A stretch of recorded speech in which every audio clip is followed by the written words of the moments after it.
આ ન્યૂઝના પ્રાયોજક છે tattoo and nail studio. અમારું સરનામું છે ઓમ બિઝનેસ પ્લાઝા, સર્કિટ હાઉસની સામે, હાલર રોડ, વલસાડ. અને પ્રીત એસ્ટેટ એજન્સી. ફ્લેટ, બંગલો, પ્લોટ, વાડી, ફાર્મ હાઉસ, ફેક્ટરી તેમજ ઓફિસના લેવેચ માટે અથવા ભાડા માટે સંપર્ક કરો.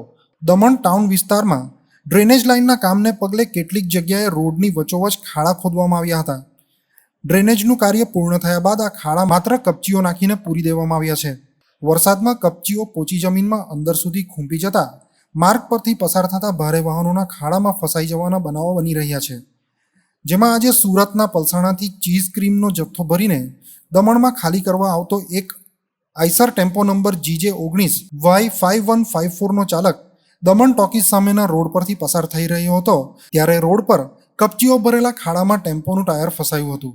ડ્રાઈવરે તમામ તરકીબો અજમાવ્યા બાદ પણ ખાડામાંથી ટાયર બહાર નીકળી શક્યું નહોતું, જેને પગલે આ સાંકડો રસ્તો વાહનોની અવરજવર માટે થોડો સમય બંધ થઈ ગયો હતો.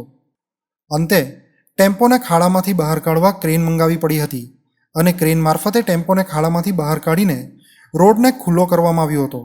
ત્યારે રોડ પરના આ ખાડાઓ માત્ર કપચીઓ પાથરીને હાથ ખંખેરવા કરતાં કપચીઓ સાથે સિમેન્ટ કે એસ્ફોલ્ટ વડે યોગ્ય રીતે ખાડાઓનું પુરાણ કરવામાં આવે તો આવા અકસ્માત બનતા અટકી શકે તેમ છે. જો કે આજે ટેમ્પોનું ટાયર ફસાયા બાદ તંત્ર આ ખાડો પૂરશે કે નહીં તે પણ જોવું રહ્યું.